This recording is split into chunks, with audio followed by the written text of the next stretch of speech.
Bismillahirrahmanirrahim. Dear student, today we will talk about the biogas plants, biogas production plants and biogas power generation plants. In the last two lectures, we studied what is a biomass, what is a biogas, how it produces, what is the process, what is the optimum conditions. So now we will go to the design of the plant in which the biogas is produced, and then we will talk about the power generation system based on the biogas. So let's start with the biogas production plants. There are two types of biogas plants developed in the Pakistan. Number one is drum type biogas plant and number two is fixed dome type biogas plant. So let's see first drum type biogas plant. Drum type biogas plant consists of three major portions. Number one, fermentation well. Number two, feeding tank. And number three, gas drum. If you see, this is called the fermentation well, which is under the ground. Then there is a feeding tank. That is the feeding tank in from where we put the dung and water, so it comes via this pipe into the well, and then that is a gas drum.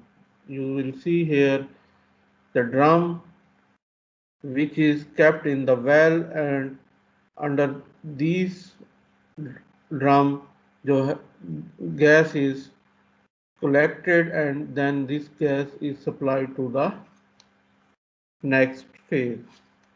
So let's see step by step what is a fermentation well. It is made of bricks.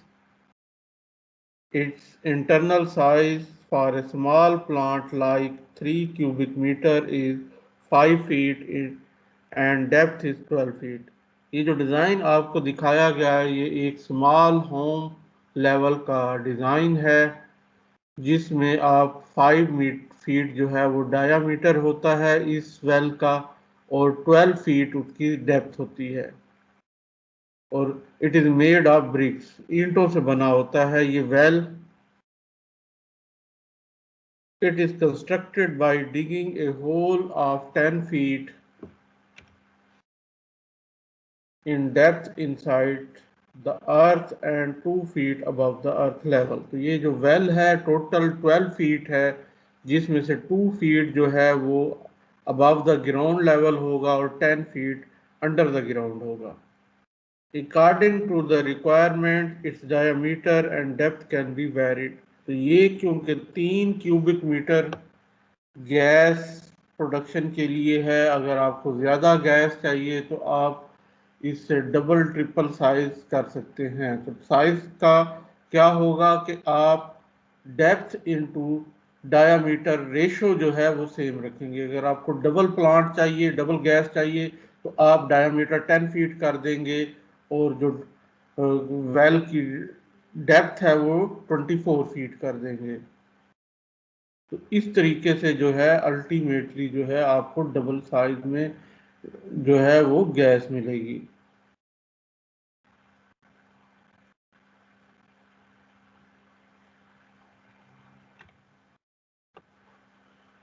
Next है feeding tank.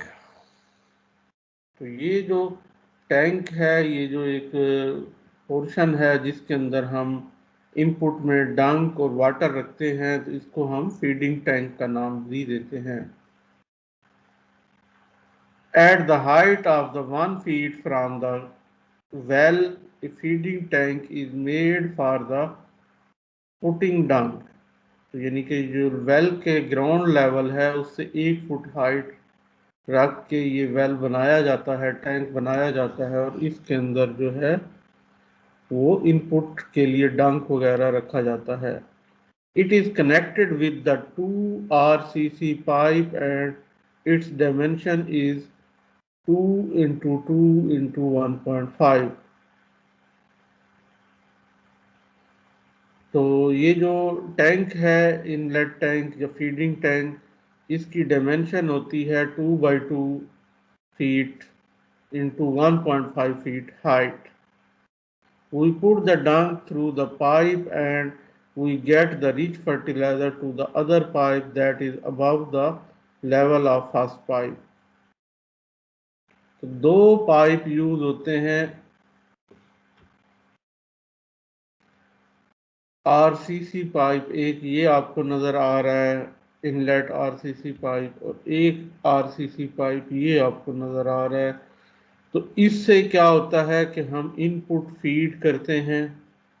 RCC pipe आपको पता है कौन सा है, ये जो cement और बजरी से बने हुए आपके सीवरेज लाइंस के लिए पाइप यूज होते हैं, उसी तरीके का पाइप जो है वो आरसीसी पाइप कहलाता है।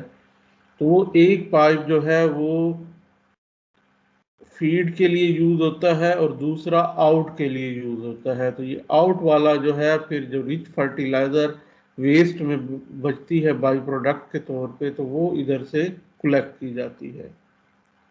PVC pipe can also be use instead of RCC pipe.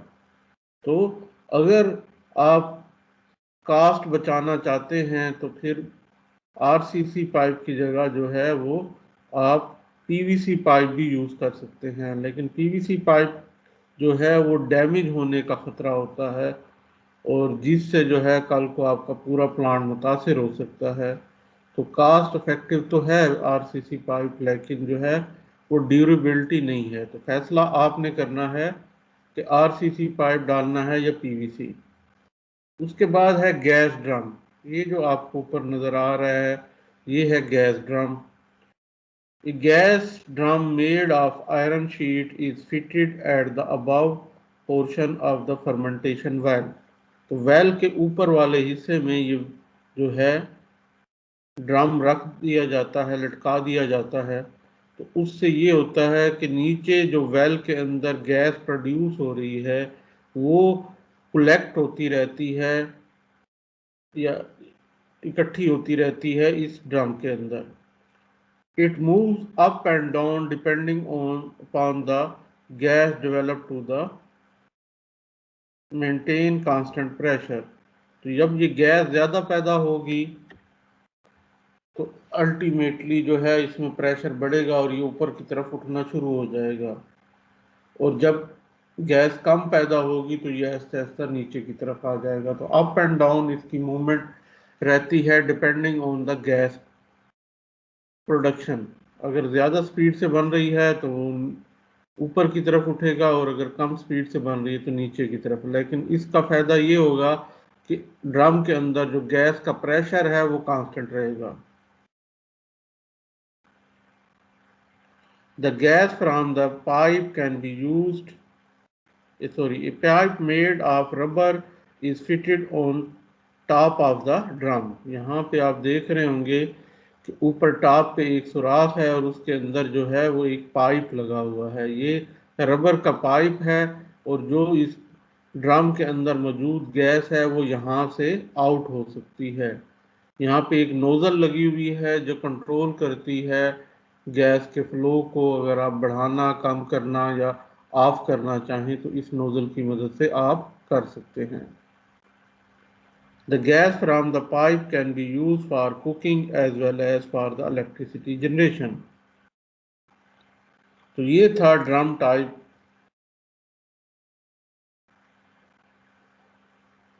Plant इसमें आप यहाँ से इनलेट में वो करते हैं, यहाँ पे थोड़ा सा वेल के अंदर वो मटेरियल रहता है, गैस प्रोड्यूस होती है, और उसके बाद जब नया मटेरियल आता है तो ये मटेरियल आहिस्ता आहिस्ता ऊपर की जानिब उठता हुआ यहाँ से आउटलेट पाइप के ज़रिए यहाँ एग्जिट डिग में आ जाता है, और यहाँ पे ये जो फर्टिलाइज़र लिक्विड शेप में होती है इसको हम जो है अपने खेतों को सप्लाई कर देते हैं। ये ऑलरेडी भी हम थोड़ा सा पढ़ चुके हैं। अब है second type of biogas plant, that is a dome type biogas plant. Pakistan में ये सेकंड डिज़ाइन है जो कि अब गवर्नमेंट ने अप्रूव किया था, जिसको कहते हैं dome type biogas plant. It is made of bricks on the hole. अब इसमें आप देखेंगे कि ये सारा का सारा एक वेल शेप में अंडरग्राउंड बना हुआ है और टोटली ब्रिक्स से बना हुआ है। यहाँ पे आपको लोहे का ड्रम भी नजर नहीं आएगा, आरसीसी पाइप्स भी नजर नहीं आएंगे, और इस तरीके से ये ईंटों से बना हुआ जो है एक, और इसके ऊपर क्योंकि ये इस तरीके से क्लोज वेसल डोम बन जाता है, जैसे कि गुंबद होता है मस्जिद का, तो इसलिए इसको डोम टाइप बायोगैस प्लांट कहते हैं। A brick made dome on the wall of a fermentation well is built. Gas is collected in the dome. Pipe are adjusted to draw the gas from the dome. तो ये देखें कि इस तरीके से ये मटेरियल आ रहा है, ये इस लेवल पे रखा जा रहा है, यहाँ से गैस प्रोड्यूस हो रही है जो डोम में कलेक्ट हो रही है, और वहाँ पे एक पाइप लगा हुआ है, वाल्व लगा हुआ है, उसकी मदद से जो है आप इस गैस को आउट ले जाते हैं यूज़ के लिए। जबकि ये जो मटेरियल मज़ीद मटेरियल आएगा तो ये मटेरियल इधर की तरफ जाएगा और यहाँ से होता हुआ ये एग्जिट वेल, एग्जिट टैंक या एग्जिट ड्रम की तरफ चला जाएगा। Gas is collected on the dome, pipes are adjusted to draw the gas from the dome. These kind of plants are not so much popular in the Pakistan. तो design बनाया गया, experimentally चलाया गया, लेकिन पॉपुलर नहीं हुआ क्योंकि इसकी मेंटेनेंस के प्रॉब्लम बहुत ज़्यादा थे कि अगर ख़राब हो जाता है खुदा न खास्ता तो उसको ठीक करना, उसको अंदर जाके वो कंस्ट्रक्शन को हिलाना ज़रा मुश्किल था ड्रम टाइप प्लांट की निस्बत। तो फिर इसके अंदर एक और प्रॉब्लम ये था कि गैस प्रेशर जो है वो वेरी करता रहता है प्रोडक्शन रेट के हिसाब से। ड्रम टाइप में वो एडजस्ट हो जाता था मूवेबल ड्रम की वजह से, जबकि यहाँ पे वो नहीं हो सकता। अब अगर हम ओवरऑल बायोगैस प्लांट की बात करें तो in the digester we enter the dung and anaerobic digestion process is incorporated. तो जब हम इसके अंदर डंग डालेंगे तो वो एनारोबिक प्रोसेस शुरू हो जाएगा बैक्टीरिया की मदद से, मैक्रो ऑर्गेनिज्म की मदद से, कि वो हाई मालिक्यूल जो है वो स्मॉलर मालिक्यूल में कन्वर्ट होना शुरू हो जाएंगे, उसी हिसाब से जैसे हमने बायोगैस प्रोडक्शन में पढ़ा था कि लेवल 1 लेवल 2 मुख्तलिफ जो फेजेस हैं उससे गुजरना शुरू हो जाएंगे। The anaerobic digestion is an elaborate biological process by which in the absence of oxygen the organic matter turned to biogas consisting mainly of methane and carbon dioxide. The percentage of methane in the biogas changes according to the organic matter and to the process condition from a minimum of 50 to about 80%। तो ये जो है biogas production का जो and product है majorly वो gas की सूरत में वो हमें मीथेन एंड कार्बन डाइऑक्साइड की शक्ल में मिलता है, ये आप ऑलरेडी पढ़ चुके हैं। और बायोगैस के अंदर कौन सा मटेरियल आपने यूज़ किया और किन कंडीशन में किन टेम्परेचर पे वो प्रोसेस हुआ, इन दोनों फैक्टर को मद्देनज़र रखते हुए मीथेन की परसेंटेज जो है वो वेरी करती है फ्राम 50% टू मैक्सिमम 80%।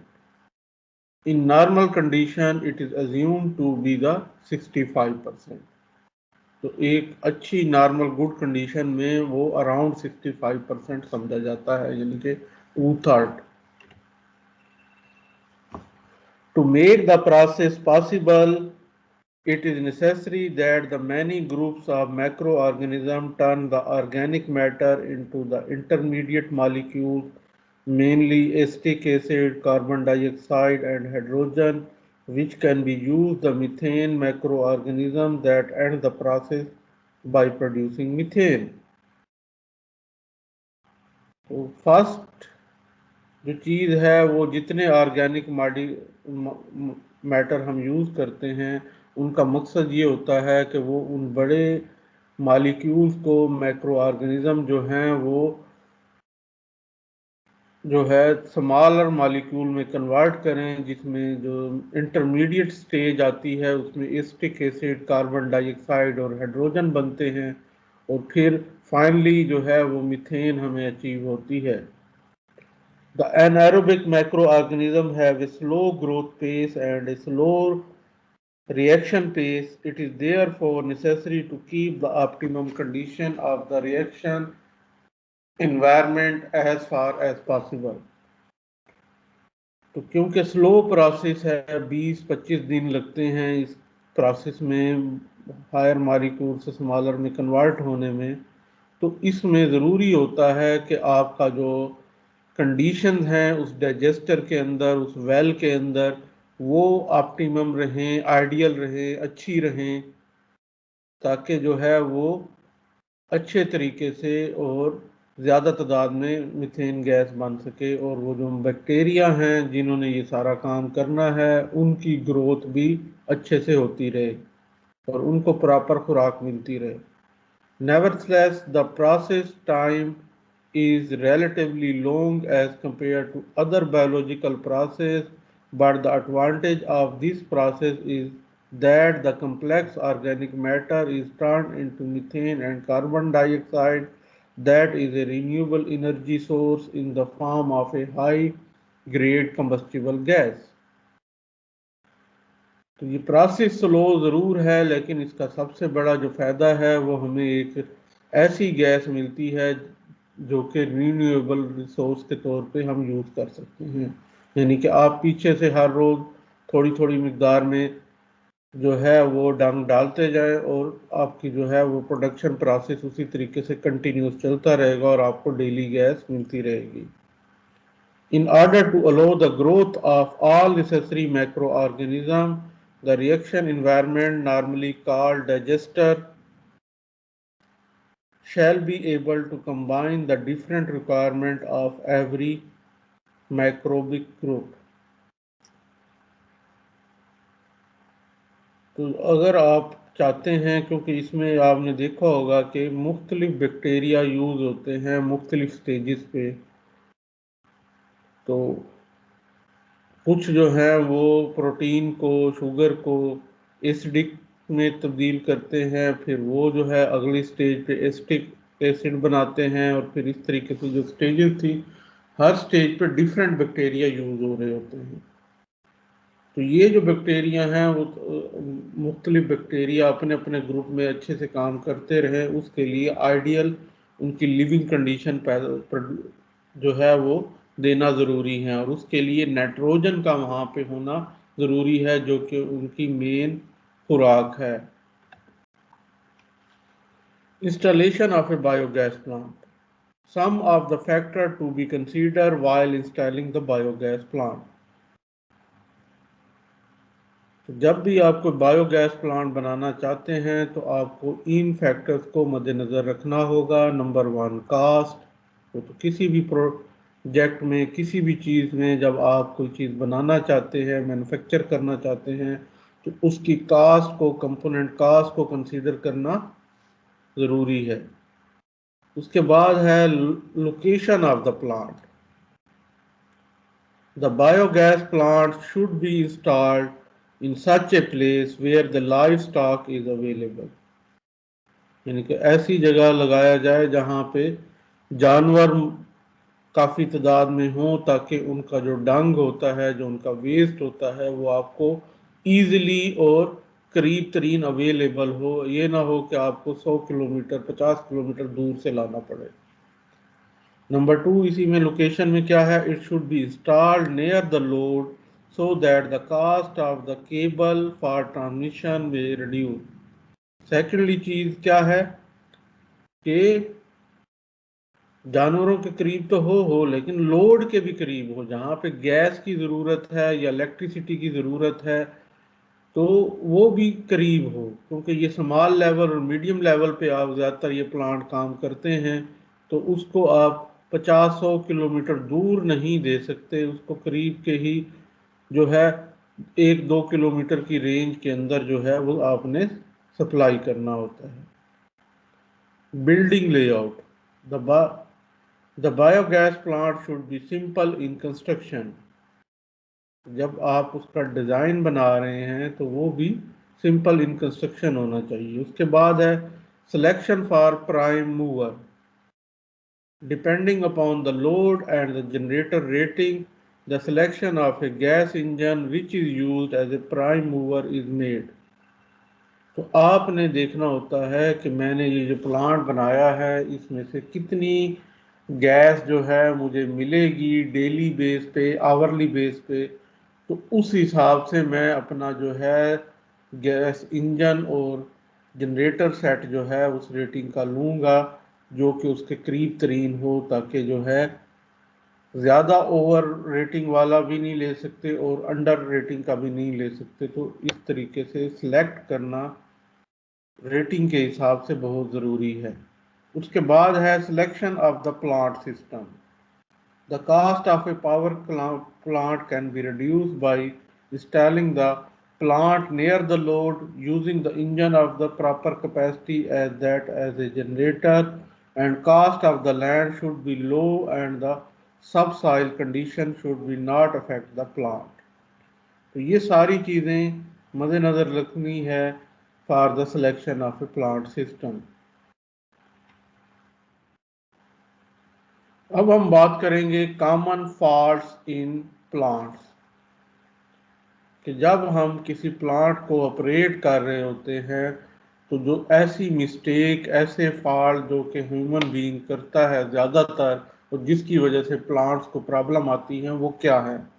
3 मेजर बड़े फॉल्ट्स हैं। नंबर 1 है एक्सेस ऑफ वाटर, कि आपने जितना आपके पास डंग था पानी उससे ज़्यादा मिकदार में डाल दिया तो वो बहुत पतला हो गया, तो उससे जो है वो efficiency of production of gas जो है वो कम हो जाती है। इसी तरीके से एक्सेस ऑफ ऑर्गेनिक मैटर, अब पानी की निस्बत ऑर्गेनिक मैटर ज़्यादा था, पानी कम डाला गया, तो उस सूरत में क्या होगा कि वो प्रॉपरली मिक्स नहीं होगा, वो सॉलिड पार्टिकल पड़े रहेंगे, वो नीचे वेल में जाके वो बैठ जाएंगे और उसकी वजह से भी जो है वो ना सिर्फ कि गैस प्रोडक्शन कम होगी बल्कि वो मुसलसल जो है वो वेल के अंदर पड़े हुए जो है ना उन तक वो प्रॉपर बैक्टीरिया पहुंच पाएंगे और वो जो है परमानेंट प्रॉब्लम क्रिएट करेंगे और जो गैस प्रोडक्शन को कम करते जाएंगे और एट द एंड आपको प्लांट बंद करना पड़ जाएगा। नंबर 3 है due to excess of poison matter in well, nitrogen and carbon dioxide are in excess, this produce ammonia and increase the acidity।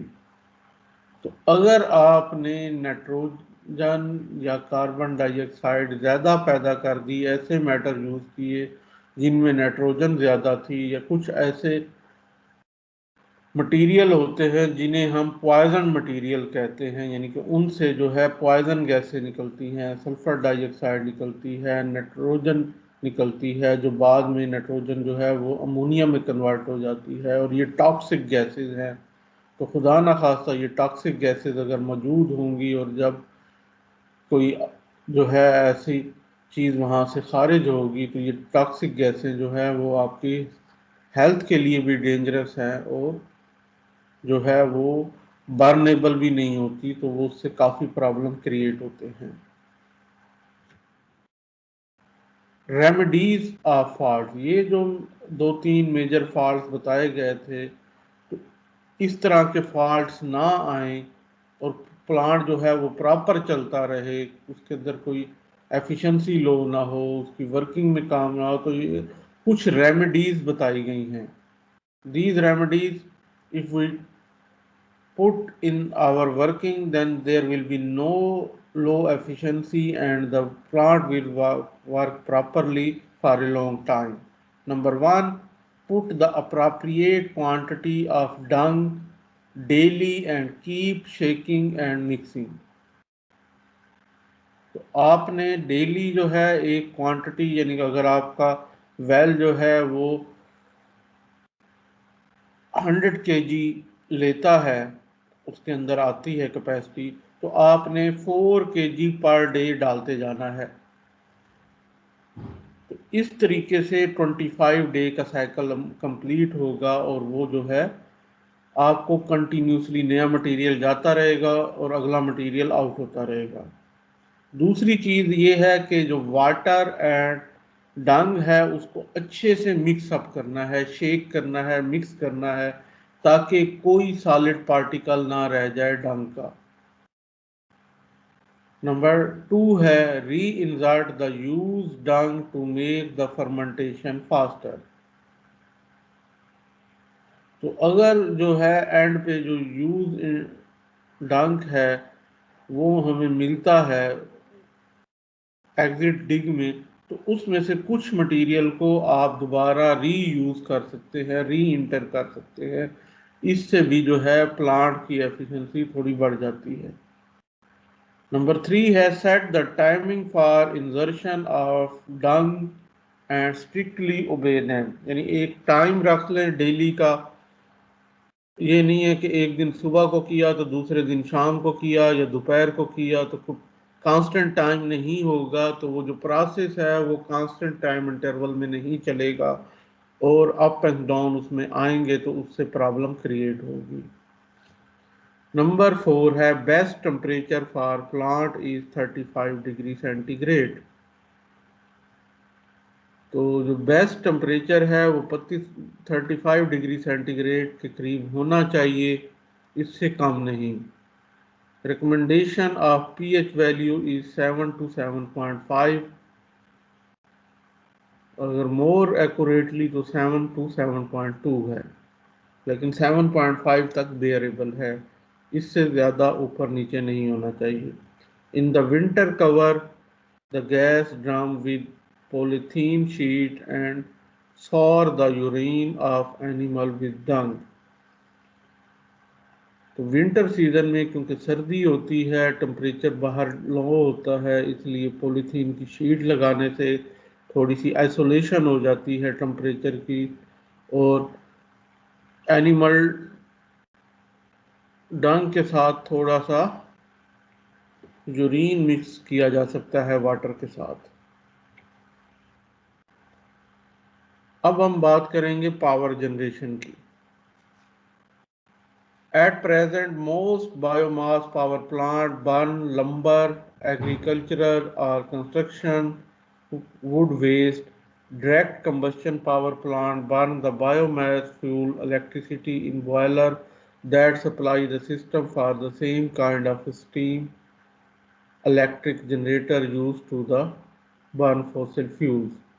तो बायोमास का एक यूज जो है वो ये है कि जो छोटे इंडस्ट्रियल बॉयलर हैं वहाँ पे ये हो रहा है कि वो लकड़ी को, एग्रीकल्चर क्रॉप्स रेजिड्यूज को, और जो कंस्ट्रक्शन और डिमोलिशन वुड्स हैं, वुड्स की वेस्ट हैं, उन सब को, जिसे हम बुरादा कहते हैं, लकड़ी का बुरादा, उन तमाम चीज़ों को जला के और उससे जो है स्टीम पैदा कर रहे हैं, और वो स्टीम जो है वो आगे इलेक्ट्रिक जनरेटर को के लिए इस्तेमाल हो रही है। तो वो जो बायोमास मटेरियल है वो फॉसिल फ्यूल्स की जगह, यानी पेट्रोल या गैस की जगह, डीजल की जगह यूज हो रहे हैं।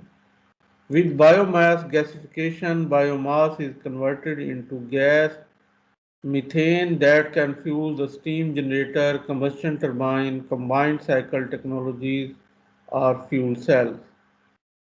तो बायोमास जो है उससे जो है दूसरा तरीका ये है कि उससे आप गैस बना लें, बायोगैस, और जो कि मेनली मीथेन है, और उससे जो है फिर आगे आप स्टीम जनरेटर चलाएं, यानी कि कंबस्टन टरबाइन चलाएं, गैस टरबाइन चलाएं। कंबाइंड साइकिल टेक्नोलॉजी भी है जिसमें स्टीम और गैस दोनों साइकिल को मिक्स किया जाता है, और इवन फ्यूल सेल में भी मीथेन गैस यूज की जा सकती है।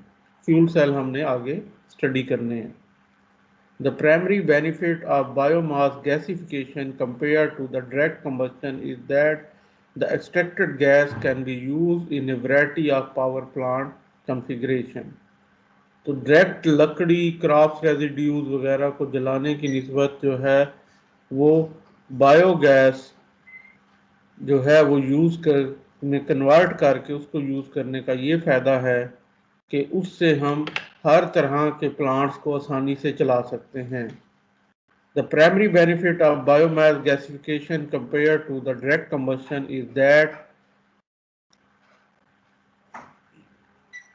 the gases can be used in variety of power plant configuration. In terms of a capacity, biomass power plant present the second largest amount of a renewable energy.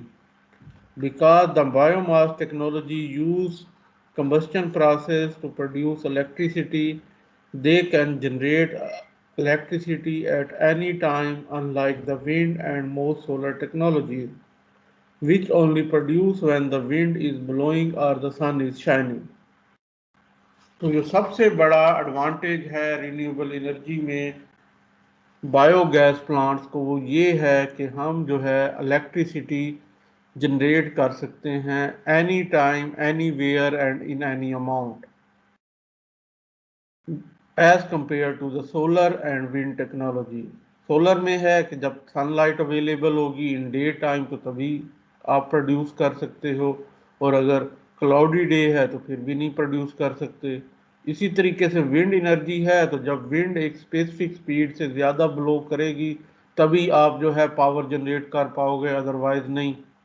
तो दोनों जो हैं वो human dependent नहीं है, तो उसके ऊपर आपका कंट्रोल ना विंड के ऊपर है ना आपका कंट्रोल सनशाइन पे है, वो नेचर की तरफ से है और वो इनकंसिस्टेंट है, तो इसलिए वो आपके लिए आइडियल पावर सोर्स नहीं है. जबकि उसकी निस्बत जो है सबसे ज़्यादा जो बायो रिन्यूएबल एनर्जी में रिलायबल है वो तो है हाइड्रो पावर, वाटर की जो पावर है डैम बना के. और दूसरे नंबर पे जो है सेकंड लार्जेस्ट जो है वो है बायोमास. तो इसकी मदद से जब आप बायोगैस बना लेते हैं तो उस बायोगैस को जब चाहें जितना चाहें इस्तेमाल कर सकते हैं. Regardless of the specific technology used, the primary mean of obtaining electricity from biomass are similar. A biomass fuel is converted to the heat energy in a highly controlled reactor. It could be a boiler or a gasifier. The heat is converted to the mechanical energy in either a steam or a gas turbine or internal combustion engine, and then the mechanical device turn a generator that produce electricity. तो simple mechanism है जो already use होता है thermal में कि आप पहले जो है हीट एनर्जी प्रोड्यूस करते हैं with the help of biomass, और उससे मैकेनिकल एनर्जी पैदा होती है, और वो मैकेनिकल एनर्जी जो है वो जो है फिर आगे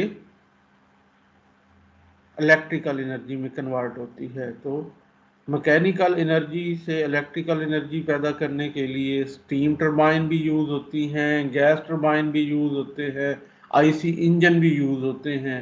इन तमाम में से कोई भी मेथड यूज़ करके मैकेनिज्म यूज़ करके इलेक्ट्रिसिटी पैदा की जा सकती है.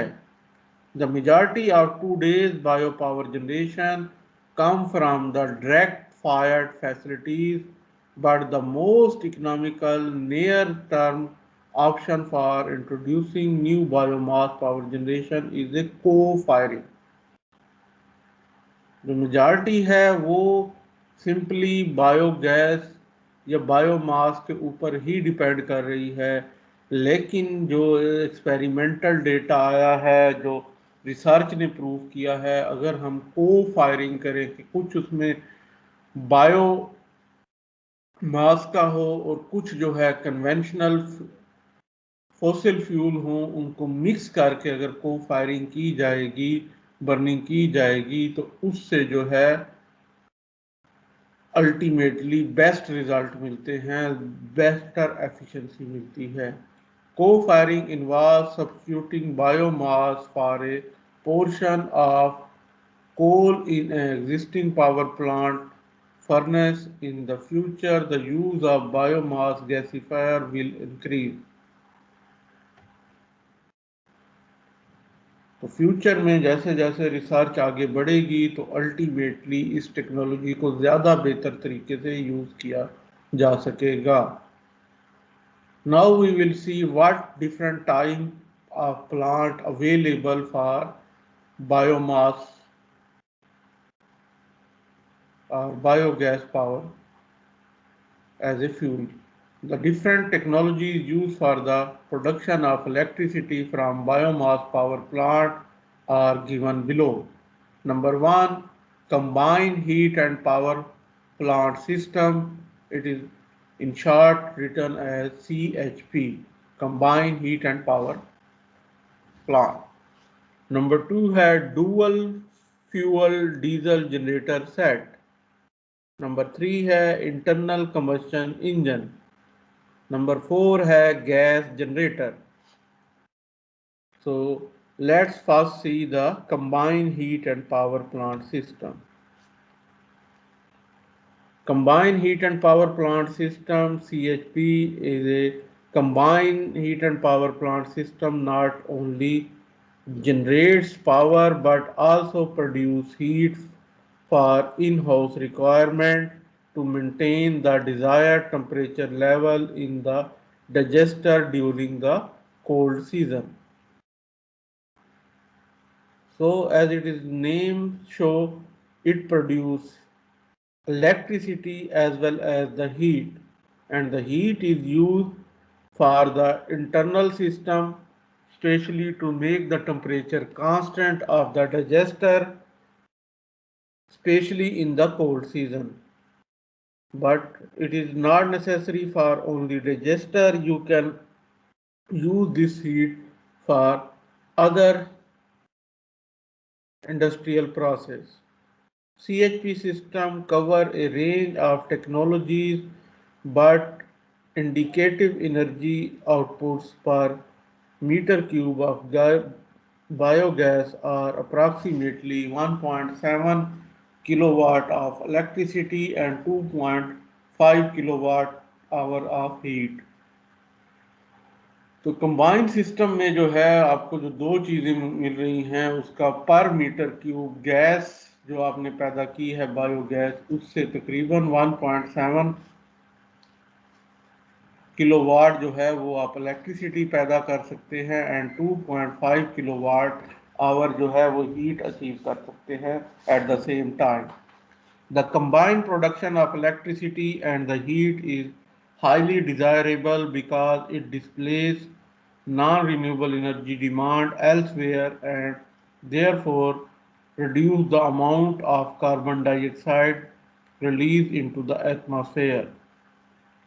तो फ़ायदा इससे ये है कि आपके पास जो है वो आपको इलेक्ट्रिसिटी और हीट भी मिल रही है, और दूसरी जो है आपकी जो हार्मफुल गैसेस हैं उसकी अमाउंट भी काफ़ी हद तक कम हो जाती है एटमॉस्फेयर में। Applications and drawback of A combined heat power plant.